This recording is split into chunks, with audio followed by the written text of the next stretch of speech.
Hi everyone and welcome to Chem class. Today I want to give you an introduction into redox reactions. Really want to take it step by step with redox reactions. There's lots of little bits, but hopefully if we look at them in bite-sized pieces, we can make some sense out of this slightly strange looking type of reaction. We've never before dealt with electrons in our reactions, so it takes a little bit to get our heads around it. So redox reactions are about a transfer of electrons, and that's why we now show them in particular types of equations. I want to compare a redox reaction though to something you might be quite familiar with. Let's have a look at this particular example. I've got sodium chloride in a solution, lead nitrate in a solution.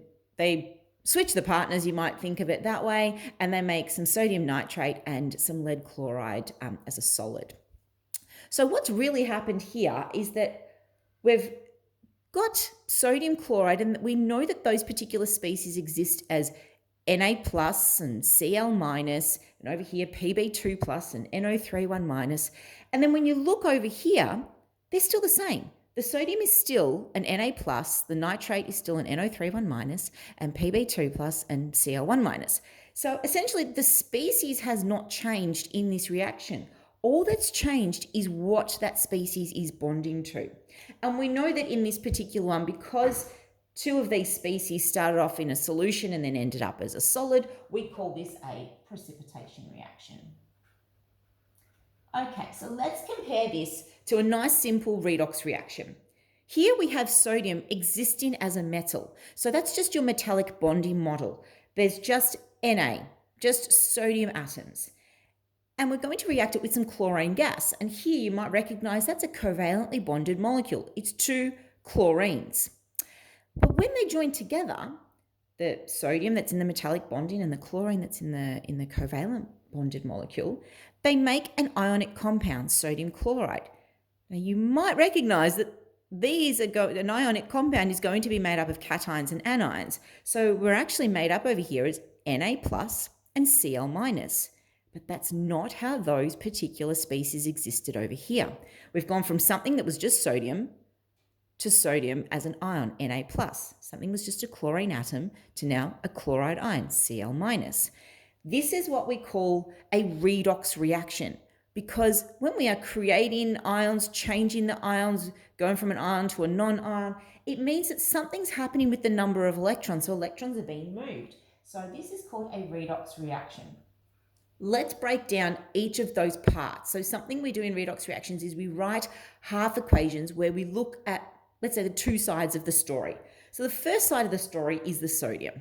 So as a sodium atom, and I've just represented it in a way that you're probably familiar with, it has 2, 8, 1 because it has 11 electrons and that's how they're placed. Now, you probably learned a couple of years ago that in that arrangement with one valence electron, it really wants to lose that electron as soon as there's something that will take it. And when it does lose that electron, so we go from a sodium, when we lose the electron, we become Na plus. And of course, what's happened is this electron has essentially been detached from the atom. So it's now separate and it can go and join on to something else. It's not just going to sit there floating around, trust me. So the Na has turned into Na plus, if you want to think about it that way. This is a way to represent a half equation. So simplify ways is Na goes to Na plus and an electron. This is what we call oxidation. Oxidation is the name of the process where something has lost an electron. Now, as I said, there's two halves, there's two stories going on in parallel in this particular overall equation. Something's lost an electron. You cannot lose an electron unless there's something there to gain it. That's why the chlorine, we notice down here in its 287 electron arrangement, we know that with 7 valence electrons, we're desperate for that 8th and final one. That electron will very easily join up over here and you get the 288 that it's looking for stability. So we started off with the chloride ion plus the electron and we ended up with Cl minus. This process is called reduction. So when you look at the name redox, it's an overall equation that's made up of a reduction equation and an oxidation. There's your redox.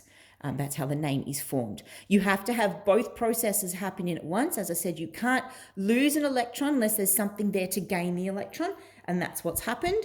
And I'm just breaking this into two separate sections so you can clearly see what's happening in both of those processes. We simplify those just with our symbols, not the drawings. I'm just doing that for your learning benefit, but just with the symbols, and that's how we actually write a half equation for those two reactions. Hope that helps.